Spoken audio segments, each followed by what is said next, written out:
Hello, everybody, and welcome to the Astrology Oddcast. So this week I'm filming it. We'll see if we actually use the film, but it's there because when I make the little promo clips, I realize I talk with my hands a lot.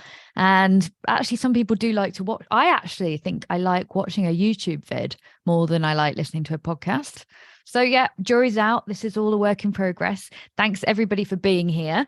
Right, let's get into it. So things to talk about. Now I have to think about my hair. That's something else to think about.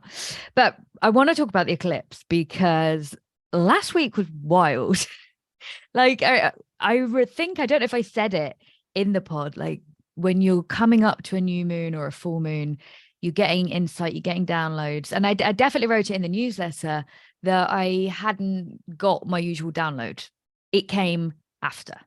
And also the eclipse wiped me out, basically like the new moon in Scorpio did in 2021 because of the lunar gestation phase. We start with a particular place in the sky, which was like 14 or 15 degrees of Scorpio at the new moon. And then we have the first quarter, and then we have the full moon. And then 9 months from now, we'll have the final quarter in Scorpio, which will be interesting. Take note, put that in your diary, 9 months from now. And because it will be part of this story, whatever happened for you will be unraveling. So we're going to talk about the eclipse. We're going to talk about the aspects as usual. And then I will focus on Jupiter in Taurus because there's so much to say on that. I've been doing a lot on Instagram stories talking about abundance and an abundance mindset and how we feel about maybe security, what's open to us, what's available to us. Jupiter is the planet of abundance. Jupiter is about generosity. It's where we're generous. It's where we are lucky. It's where we receive. It's where we are talented. It's where we land on our feet. It's where we overdo it. Jupiter is like a blessing that can become spoiled. That's why I always say about Jupiter, 80-20 rule.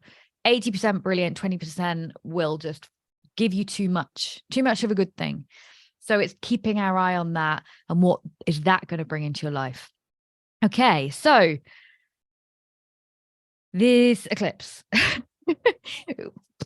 it was opposing Uranus. So we have the moon in Scorpio and we had the sun and Uranus in Taurus. Today is Wednesday. Yesterday on the 9th of May, we had the sun Uranus conjunction that was exact.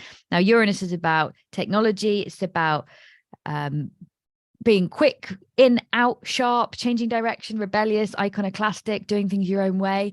And with this full moon opposing that, there was some kind of, well, for me, like it was just a rug pull, and it's a rug pull of no energy. My website was done. That was amazing. I don't know if you read my newsletter, but Liam, who was doing the website for me, just emailed me on Thursday saying, "Oh, we're gonna redirect your old website to this new website tomorrow." I was like, cool, because I was already tired. But I also felt like, okay, the universe has spoken. I wouldn't normally press go during Mercury retrograde because there's going to be continual edits. But by the same token, I do want to use my website as a place of continual edits. Like, here's my new events all the time, new podcasts all the time. So it makes sense that I'm going to have to keep going back to it. Is that the end of the world? We'll see. Will this website last? Who knows? But the eclipses are probably more powerful than Mercury retrograde. I did go to a talk last year with some old school astrologers who said Mercury retrograde wasn't a thing until someone wrote it in a horoscope, or someone wrote an article on it. I can't remember the exact story, but basically, classic Mercury. It was a good bit of press one day, like a new angle. Actually, Mercury retrograde was only used in horary astrology, or horary, or people say all sorts of funny ways, but horary astrology as a clue. So horary astrology is where you go to an astrologer and say, I've lost my watch, I've lost my cat, I've lost whatever. And when you ask the question, or is he going to come back to me? You go, okay, what time is it now? Here's my phone with the tasty bites, apparently. And then you cast the chart of the moment, and then you read that chart to give you clues of what's going on. Like the ruler, the planet that rules the ascendant is the protagonist, can't remember the right word, and the planet that rules the descendant is the other person. And if it's a watch, it's a second house item, or if it's a child, it's a fifth house item. And you read the chart as a clue, and Mercury retrograde was used in horary as a clue about when you're kind of deciphering and delineating. I am not trained in horary astrology. It's astrology, but it's got all these rules. And I've studied it a bit, but I'm not an expert in it. But there are brilliant horary astrologers. So if you've lost something and you're looking for one, I am also updating my website, obviously, with Mercury retrograde. And I want to add resources and like all the other podcasts I've been on, everything. Currently, that's not there, but I will put together some kind of thing. Or maybe that will be in my community. You only get the info if you're in the inner circle, so to speak. We'll see. I don't know what I'll do, but if you are looking for a horary astrologer, I'm sure you can find one. You don't need me. Okay, so the eclipse, it's a big, I thought that was interesting for me with the website. It's in my 6th house of work, and I've been overworking. That's kind of what the full moon showed me, because it was in the 6th, and we did do some horoscopes in last week's podcast. So what were you getting from that? Which part of your chart was being blown to pieces? Because that's where the work is, or that's where the lesson is. You'll know where the lesson was for you, whether it was a breakup or I don't know what, anything, job, house move, blah, all the big things. But generally an eclipse is a big thing, isn't it? It's not a little passing thing. It could be a big psychological thing, but eclipses are my favorite predictive tool, because they're so crystal clear. They are usually things manifest. They're normally not subtle psychological shifts. They are like, boof, here's a job offer, here's a breakup, here's a death. They're just not low key. And if I stop and think, okay, well, first I'm like, I need to cut back. I need to delegate more things. I need to stop replying to all the DMs. I don't know how I got into the habit again. Well, not all, but like a lot, most. I've been in my phone and I can't do it. I can't. I don't have the energy to make the pod, see clients, write things, and then be in my DMs. I can't. That's just come to me today. So where are you overdoing it? Because an eclipse, it's like maybe something that you hadn't seen, hadn't realized. So it's all the different, like if it was a relationship, you hadn't realized XYZ was wrong. Or, I don't need to give you all the examples, but that's kind of how it rolls. There was one bit of the picture that you hadn't seen. And then ultimately just the depth of Scorpio. So it takes us to a new place. We know things about ourselves and we understand our experience, but Scorpio's like, go harder, go deeper, push yourself more, like British military fitness, like push yourself. It's going to push you off the edge of the cliff and be like, you can go further. There is more for you to understand here. And also the introversion, because Scorpio is an introverted sign. And I think also the energetics, that's another thing that perhaps applies to a lot of people. You guys listening to an astrology podcast, is the energy. Like if you're open to other people all the time and super receptive, just being in a crowd and being overwhelmed, and you need a break from everyone. It's okay. Like I always know when I'm like kind of overwhelmed, because I'm like thinking, I don't want to bump into anyone, and like trying to get past, because I talk to everyone 90% of the time. I'm super friendly, and then when I'm like don't want to be friendly, I'm like, fuck, I've created myself a shit situation here because I've made friends with everyone. I can't walk down the street in peace, so I just hide in my room. But Scorpio is good for that kind of energetic cutting. That's why we did the core cutting in the event last week. Just slow down, everyone. Just slow down and take a break. And it was enforced rest, I think, for a lot of people, but because it was incredible to see Instagram being full of people saying that they just were whacked and wiped, and what the hell was that? And also congratulate yourself for being aware of these things. If you are into astrology, if you listen, if you follow the moon cycles and you know what's going on. Some people didn't know it was an eclipse. Some people just thought they were having a breakdown last week. and that maybe there's something really clinically wrong with them and they were super depressed or like hyper. And, you know, some people don't know that there was an eclipse and they just think they're mad. So congratulate yourself on being tuned in and listening and being open. And just be grateful, even if you don't want to congratulate yourself, just whatever. Just take a moment to be like, some people do life without astrology. God bless them. So are you being nourishing, and how are you nourishing yourself? Just do my hair. So this is why podcast people, I'd never filmed before, because then you just want to like correct your hair and things. And I don't have to only stay focused on what I'm saying. Well, look at myself. Venus problems. Caggie's podcast. Thanks, everyone. If you're listening to me from that pod, great, thanks. And also the feedback from that has really opened me up into thinking, what do people like listening to? Because this is kind of cool, isn't it? Like the astrology breakdown, people do want that. What's going on? What's come up? But also just a general interview that's more chill, less educational, is easy listening. And so I'm really curious to understand what easy listening you would be up for. Like, the interviews I did in the past, I guess I wasn't promoting the pod in such a way. Like I have committed to the podcast now, and I want to be doing it. I'm going to be doing these weekly things, but also interviews. And I need to come up with a format. I think it is really cool. And I think Jupiter in Taurus will be good for that consistency. You know, Taurus is stubborn and stuck and does things in a very single way. So let's create the pattern. Like I've got the moon in Taurus. When I was little, a lot of children are like this, but I just wanted the same thing every day, same story every day. I have a playlist with like 10 songs on it. I listen to them every day. Taurus is like, let's just do the same consistently and we'll be fine. So today I've already mentioned on Instagram that we have the moon in Capricorn, and that is trine to the sun. It's good. I got up early. I've been to yoga. I've made my smoothie. I'm more organized today. It's just, I'm here for these earthy vibes, just plodding along, nice and productive. So that's today. And also it's only midday.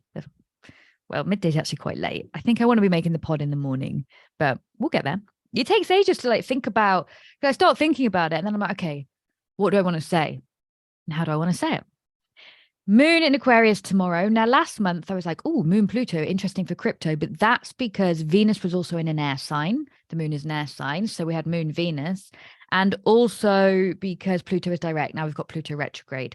Thursdays are always financial jolt days.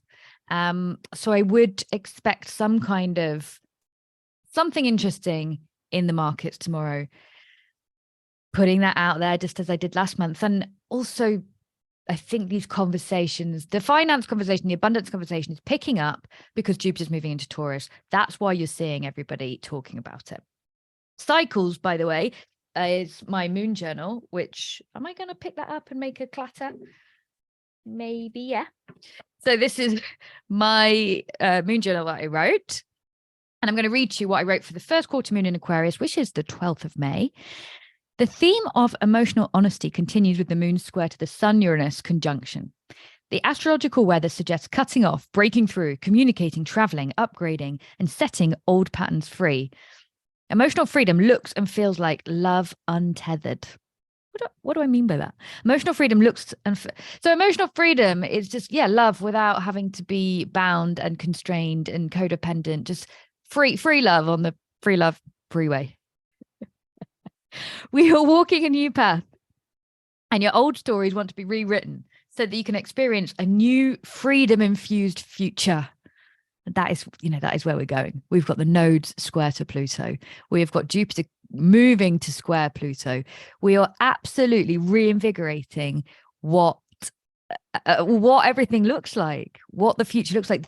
We are at such a time of change. I was listening to Chris Evans, like I do on the radio every day, and he was saying, like, the working week is so outdated, and the way we have schools, everything. I think I saw a video, like 100 years ago we had like phones, like the old ones that you dial up, and now we have these walking video internet machines, and we had the horse and cart, and now we've got cars, but the school system just hasn't changed in that massive period of time. Am I here for complete online education? Obviously not.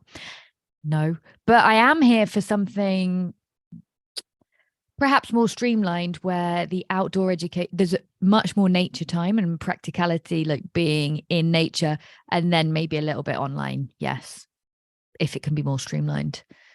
And also, I think a rounded education is really good. Being made to learn everything is good, but also letting people do what they're good at is also good.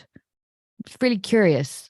I think it's curious watching young people now. But like, what do you think about that? You can let me know. We can talk about these things, especially those of you who've got children and watch your child maybe struggle at some things and really excel at others. It's good to try. It's good, isn't it, to do everything? But should we be allowed more time on our gifts? Maybe you don't know them when you're really young. It's just good to be dropped in the deep end of everything. Okay.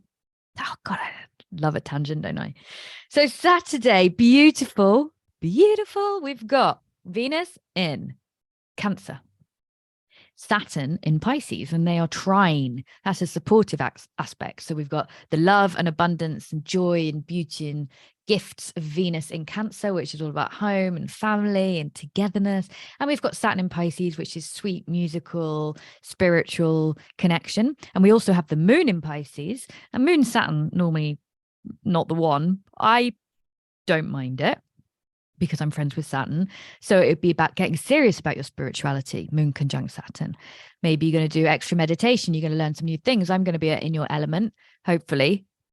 I was feeling so bad this week that I messaged Krista being like, I don't know if I can do it. But I took the afternoon off yesterday, went to acupuncture and had a massage, and went to see Izzy, who cooked me amazing food. And then I went to bed at 9:00 last night.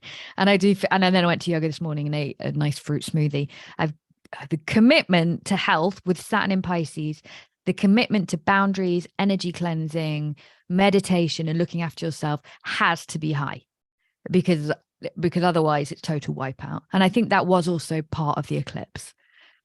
Well, it was for me, just a reminder to have some more boundaries. And boundaries is a naff word in this context. It's just more carefulness about what I'm doing, because I've got a million things to do, and I want to do, there's certain things that only I can do, and then there's certain things that I don't need to do. I'm just saying no. Saturn in Pisces. Pisces doesn't have boundaries. Pisces is super sensitive and caring and open and connected and musical. It's boundless. It's ruled by Neptune. It's the antithesis of boundaries. And then we put Saturn in Pisces, and maybe we need to say no a little bit more, because the desire to give is there, but Saturn's like, rein it in, because you've got to cultivate your energy and look after your body and mind and spirit. And that is why I will be doing the spiritual hygiene very soon. So Saturday we have Venus in Cancer and Saturn and the moon in Pisces. And that's beautiful. That's a beautiful aspect of connection, bringing people together. It could be quite romantic. It could be very artistic, very creative. You know, like you make the thing that you want to make, or you put pen to paper, you finally do the DIY you've been talking about. Venus is decorating, Saturn is work and getting on with it. Moon is home, Cancer is home. I'd say it's a good day for DIY, actually. Saturday. And then Sunday as well, because we also have Mars in Cancer, I believe. Is that right? Yeah, we still do. Mars is at the end of Cancer, like 26, 27. And so the moon will then move on to trine Mars in Cancer. So we've still got a lot of home, sweet family together, emotion, but hopefully not too much, because Saturn's there grounding it. So lovely weekend ahead, especially if you're seeing people that you love. And if you don't, maybe you're going to meet somebody. Maybe that's the one. Monday, Mercury stations direct. Depending where you are in the world, he's stationing either way, 14th, 15th. And probably stationing Sunday, I believe, but then direct on Monday. Because, you know, there's a little like station direct and then move forwards. So Mercury's direct, and the moon will be in Aries, which is, you know, Aries is the first sign of the zodiac. Let's go. And Mercury is also going direct. Let's go. Clearer, more decisive. Normally a little bit of chaos the day that Mercury actually changes direction. But forward thrust. And so Friday, Saturday, Sunday, and Monday, Jupiter's at 29 of Aries. Now, I got beef with that 29th degree. I've just said the weekends are going to be great. And it might be, but if you are doing your DIY, know your limits. If you start smashing down a wall, then are you actually going to be able to live with the consequences of that for the next 2 months? Perhaps. And that's an analogy for all of us. Jupiter at 29 will overdo it. He's going to be like, let's go, let's make it happen. The urgency to launch, to create, to do, to be, to go fast. The urgency, I'm feeling this urgency anyway at the minute with Jupiter and Aries. I've been running around like a lunatic, trying to get the website done, trying to get the podcast done, trying to get the community made, reply to everybody's email. Like I was just saying, it's just struck me, like, think about the astrology, think about what you're doing and realize that you're overdoing it. Now, for me, because I've got so many Capricorn planets, it's a square anyway, so it's very tense. So it contributes to the fact that obviously I'm overdoing it. I've been overdoing it. And I didn't even clock it. I was supposed to go away with my friends at the weekend, and I got to the train station on Saturday, and thank God I just missed the train by like 4 minutes.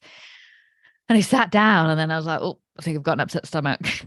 and then I was like, do you know what? I'm ruined. I can't travel for 5 hours. And then they'll be like, yeah, drink. I was like, I need a bed and some nettle tea and to go to sleep. So I went home and was like, I'm really sad to be missing out. But by the same token, thank God, because I have to get there and I have to come all the way back. I have to say with loads of people, like, who's got the key? Can I have the key? Can I go home? Nah. And the acceptance of, look, you've just had an eclipse in Scorpio. And I always knew, when that weekend was booked, I always thought, eclipse, like, what's that? And then you get closer and closer. And then it was afterwards, I was like, yeah, you just burnt, you've fried, you've done too much. And that's okay. Sometimes, as an eclipse to my Saturn, you just go, okay, sorry, disappointing, can't come. But also, I really like my work, so we'll do that. And there we go. That's just it. That's it. And the acceptance, and that's why astrology is amazing, isn't it? Because you accept. I mean, I do anyway. This is what it is. Okay, so that's Sunday and Monday. Okay, Jupiter and Taurus. Let's briefly talk about that, because it's great. Jupiter changing signs is a big one. And I've been tracking it for years, but particularly, I would say Jupiter and Sag was just wonderful for me. So my descendant is early Sag, and Jupiter moved into Sag, and I did an event at Soho Farmhouse, and they were like, oh, you can stay the night if you want, because it was at 11 a.m. So I went the night before, and then lovely Alice said, oh, well, there's nobody in that room for the next 2 days. You can just stay. And I was like, oh, what? Oh my God, thank you. That's when I was working so hard. That's when I was still doing a muggle job, and I was still training to like do the numerology and the palmistry and improving my astrology. I was always on 3 courses from 2014 to 2021. For 5 years, I was always on 3 courses and working. I was so dead. And then I got these days. Oh, it's beautiful. Anyway, Jupiter in Capricorn, I can't remember that day. Jupiter in Aquarius, 17th of December 2020. Aquarius is the internet. Jupiter moved into Aquarius, and crypto just started going like that. Up, leg up. It'd been going up, and then it just started flying. And I was like, I knew this would happen. Jupiter in Pisces, I had my concerns. That's when crypto went down. But what a summer. That summer, like, we had Euro 2020 in the summer of 2021, and the people were allowed out for the first time after 18 months properly. And Pisces is drinking and dancing and fun. And we started going out again, and it was just beautiful. I loved it. Going to the beach. It did piss it down initially. So May the 17th, 2021. Wow. Because Pisces is water. Just like since Saturn moved into Pisces, it hasn't stopped raining really. Saturn moved to Pisces on March the 7th. We had the wettest March since 1989, I think, because Pisces is water. Jupiter and Saturn will really indicate they are the, generational planets. They are outer planets. They dictate a lot of this background stuff. It's not so personal. It's like backdrop. It will be personal if it hits your chart. And by hit your chart, I mean, if you've got Sun or Moon or Mercury or whatever ascendant in a certain sign, then Jupiter passes over it, boom, you will see a manifestation. You will experience that planet. So that was Pisces, and then Jupiter Aries. Jupiter Aries has been just fast paced, really fast paced, and great for Forest, Nottingham Forest, whose birthday is March the 22nd. And so I remember last year, end of May, this time last year, end of May 2022, there was a Mars Jupiter conjunction at 2 or 3 degrees of Aries, and Forest are 2 or 3 degrees of Aries. And I was like, we're going to be promoted. I thought they're going to win the FA Cup. But if you have a Jupiter Mars conjunction on your sun, even if you're a football team, it's good. And I was just like, it's written in the stars, it's happening. And it was ecstatic. The whole of May last, it was building. But just for the city and for my family and friends, it was just magnificent. And also the general confidence, because what I always see is it's about the confidence of the team. Jupiter is where it makes us confident. And I was like, we are all Forest, because when Jupiter moved back to Pisces at the end of 2022, they started doing really badly. And like a lot of people's confidence was a bit shaken whilst Jupiter was sitting at 28, 29 of Pisces at the end of Pisces at the end of 2022. Then it went back to Aries and it all picked up again. Confidence, because Aries is about confidence. It gives a general mood. And so Jupiter's going to move into Taurus on Tuesday. And we are looking at what? Well, what do I expect? I've been booked for so many jobs that week because I think my moon is in Taurus. We'll see. I mean, I don't like to count the chickens before they've hatched or whatever. But I have learned from previous Jupiter transits not to overdo it. And I've said no to a few jobs as well, because it's like bringing all the Taurus stuff. So that's something I've already seen and thought, okay, interesting. It's going to bring work perhaps, but I would like to think we'll all be very nature focused, that people are growing. We're right in the middle of Uranus and Taurus as well, so everyone's more into their gardens, gardening, flowers, nature, body work, discussion of massage, and money. It is money. Taurus is the cash monies. And we've seen a lot of this abundance chat, and that's why I'm sharing it. And I am teaching my Jupiter and Taurus event on Monday, because I do feel very passionate about Jupiter, as you've just heard. Jupiter rules Sagittarius, and I'm a Sag, so it's my planet in theory, even though I do have a relationship with Saturn, a relationship with all the planets. I'm a Jupiterian. I told my acupuncture man yesterday, because in medical astrology, every planet rules a different organ. There's associations, and Jupiter, Sagittarius, are associated with the liver. And he was like, all your problems are liver. I was like, I know. When with hormones and fatigue and stress, because in Chinese medicine, traditional Chinese medicine, it's the liver, it holds the stress. So then if I've got tinnitus and then the liver is involved in the blood flow, and that it's just really important. And the liver is sort of my Achilles heel, and something that I have to really watch. I can't drink, but if I have a little drink, I just A, get drunk really fast, and B, no thanks. Not going there, because constitutionally I can't handle it. Other people can. And that's why it's all about knowing yourself. So we'll talk about Jupiter, and I'll do the workshop. Also, I am interested in this abundance mindset, of course, because I'm a Jupiterian, I'm a Sag. And I've been writing emails in my head, thinking about how, when I first started 2015, 2016, 2017, 2018, there was 4 years really where I was training to be an astrologer and wanted to be an astrologer. And I was met with, what? By pretty much everyone. And then there was a really difficult time when I was 2-3 years in, and I was still working another job, doing all my millions of courses, and had no money, and I was extremely tired. And most people are saying, you can't, all the older astrologers I spoke to told me, you can't make it as an astrologer. Nobody makes it as an astrologer. Nobody does this full time. And I was like, well, I will. And that's what I'm talking about, is the belief. And yes, you can bring it into money mindset and what and you can look at privilege, and we can, God, there's so much to it. There really is. There's so much to break down. I don't want to pollute this podcast with it. I might do a separate podcast on it, because it's a long discussion. I might have a discussion with someone. Maybe I'll try and organize that pronto. But either way, I will be discussing it on Monday. and some of the esoteric principles, because we've got the muggle version, of making it in something that you love, and then we've got the spiritual stuff that some people are doing subconsciously or without knowing, and some people are actively going for. And I would like to teach some of that, some of this, the magic, because there is magic and intention. I was doing new moon rituals every month. I was digging in. Is it luck? A bit. But why is Sagittarius the luckiest sign of the zodiac? Why? Because they believe and they don't give up until they get what they want. Like, you can give up.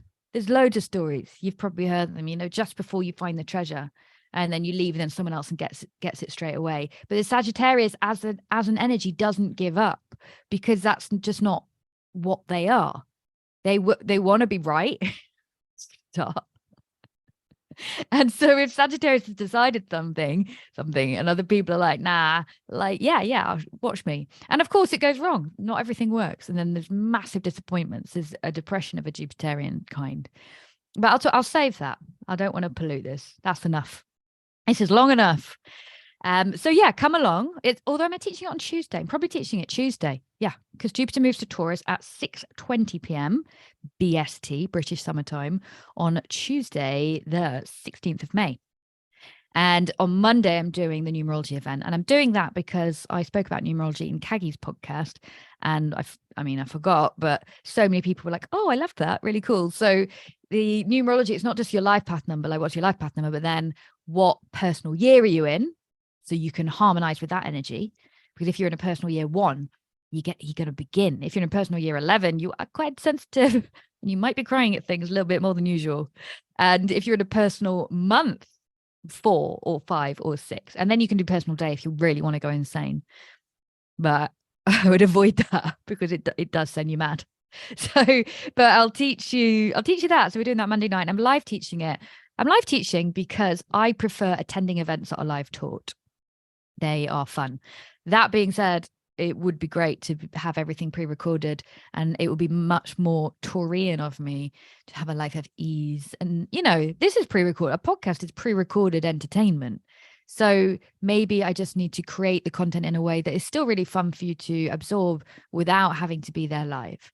And if you can't make it live, it will be recorded. But that is something I was thinking about over the past couple of days. Like, actually, I quite like watching things that have been recorded, because then you can press pause, go make a cup of tea, go to the loo, someone rings you. I don't know. It's actually okay as long as it's been done right. So that's what I've been thinking. Okay. Now this is good because it's been filmed. I don't think there's going to be many edits, which is very nice for Heidi, because if I'm not filming it, I'm extra chaotic because I'm like, oh shit, I need to check that. Should I? Do you know what I will do? I will do some horoscopes right at the end, because I think people listened for the horoscopes last week. we doubled our listenership last week. Now it's potentially because of Kaggy's pod. All right. So horoscopes in brief for Jupiter. If you are Aries or Aries rising, then Jupiter's going to be in your second house of cash, monies, abundance, self-esteem. So this is great for you. You are going to be feeling better about yourself. You can make more money. You are more confident. You feel more creative. You feel like the more you spend, the more you get. Classic abundance vibes. Okay. Gemini. Gemini's in your 12th house.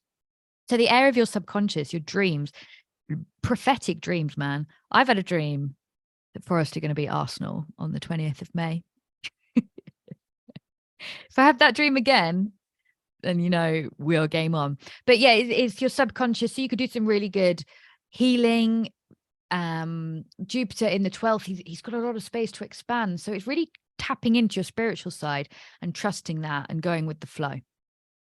Cancer is in your 11th house of groups. So yeah, feed your friends. Bring them together, organize a picnic, get out there. It's going to be a lovely time for networking, bringing people together, new groups, mingling. Maybe you want to join a new group or society, or even set one up. If you're Leo or rising Leo, Then it's in your 10th house of career. Brilliant. Fantastic. Lovely. Particularly if it passes over your MC. That's going to be a great time for growth, publishing, getting your name out there, get a lot of press, really being seen and being witnessed and maybe applauded. And what else could it be? It could also be something to do with your parents, one of them having a great time, or moving abroad, or getting a job abroad.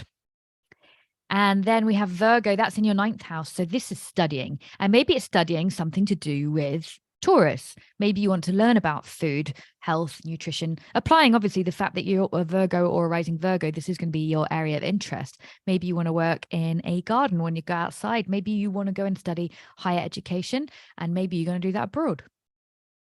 If it's Libra, this is your 8th house of sex, death, and intimacy.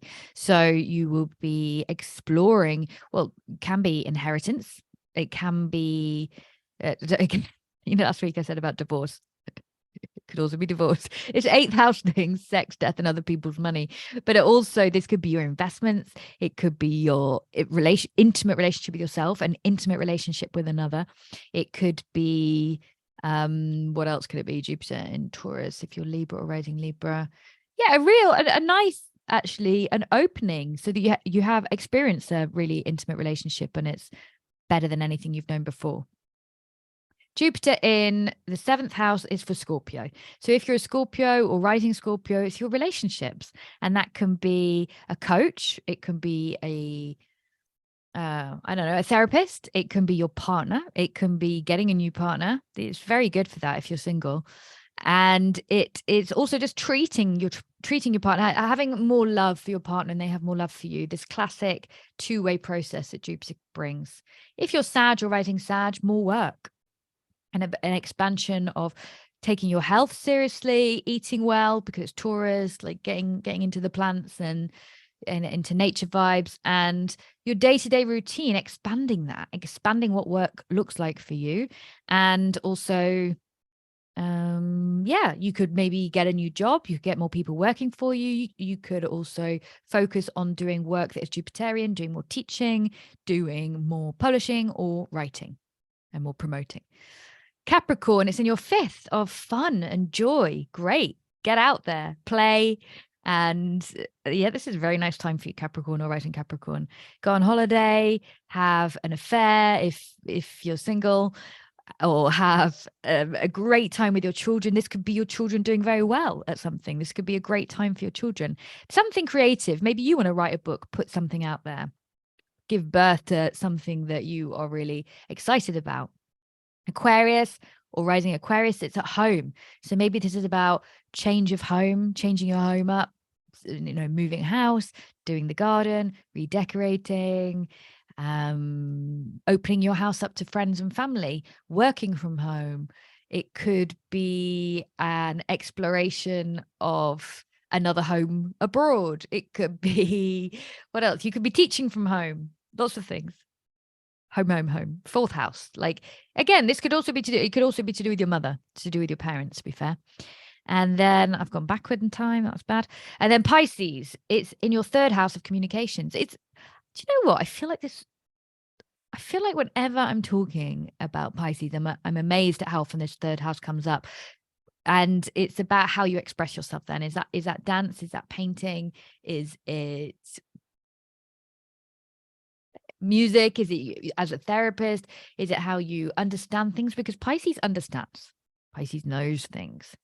And maybe it's about learning, particularly with Saturn in Pisces right now. I think that adds to the fact that you could be learning something, learning this skill that you've got, whether that's, and it tends to be, of course, spiritual in nature because you're a Pisces, or artistic or musical or dance, but dedicating to expanding your mind and expressing and learning about and sharing this very Pisces thing. Okay, quick fire horoscopes for Jupiter.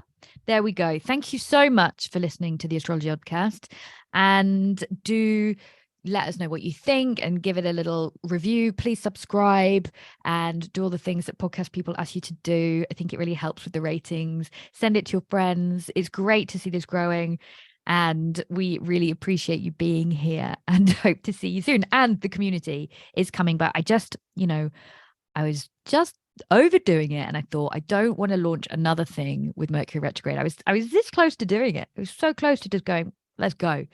But it just feels, the website I'm okay with launching under Mercury retrograde because I'm happy to be editing it forever and ever and ever. The community, I don't want to be editing. I want to get it right. I want to have founder members who help me curate it in a way that's balanced, and we're not living on Zoom, but everyone's getting value from it. And then I'll close the doors, and then I'll open it again in September, and we will know then how we want it to grow, and we'll move from there, because I don't want to be back and forth, changing this, changing that. So I've waited, and I will wait for Mercury direct. Okay, thank you so much, and see you soon. I doubt you can bolt this onto the video, but let's see. I forgot Taurus. Jupiter's going into Taurus, and I was so overexcited that I forgot to talk about the horoscope. But basically, Taurus, guys, this is it. Jupiter in your sign. It's like the one you want. You don't want Saturn in your sign, although Saturn can be the making of you. Jupiter in your sign brings luck, abundance, all the stuff that you love, more of it. Everything that you are is loved and wanted by the collective. You are more well received. You can put yourself out there. Of course, don't overdo it. That always 80-20 rule with Jupiter, but this is your time, and I would expect you to really enjoy and navigate the next 12 months, because it's a solid 12 months. For the past few years, when Jupiter has been transiting, he has entered a sign and then retrograded and entered and retrograded. With this Taurus transit, he's going into Taurus in a very typically Taurus way. He's like arriving and not leaving. And I would say just open your arms to this transit and let the good times roll.